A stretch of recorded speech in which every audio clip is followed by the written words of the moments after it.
ৰঙালী বিহু উপলক্ষে ছানৰাইজ স্পাইচেছৰ বিহুৰ পৰম্পৰা সোঁৱৰাই স্মৃতিৰ ৰঙালী। নগৰবাসীক বিহুৰ সময়ত গাঁৱলীয়া এক পৰিৱেশ দিয়াৰ প্ৰয়াস ITC ছানৰাইজ স্পাইচেছৰ।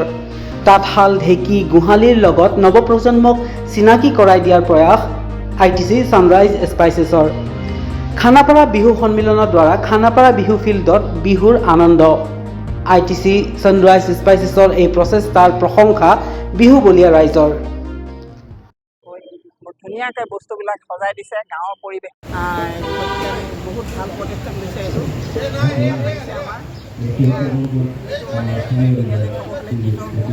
অসমীয়া বোলে এইটো বাটচৰা, এয়া নঙলা, শলখা, নঙলা বুলি কয়। এইটো তামোলৰ পুলি ৰুইছে, ফুলৰ পুলি ৰুইছে, গোটেই মানে সম্পূৰ্ণ মানে গাঁৱলীয়া পৰিৱেশ।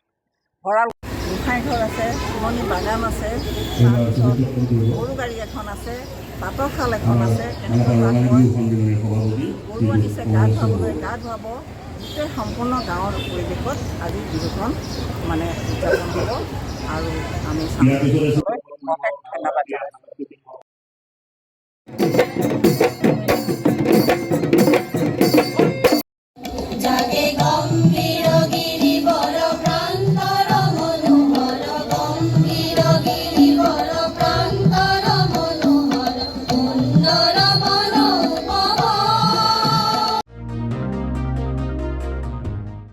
Stay informed, stay ahead.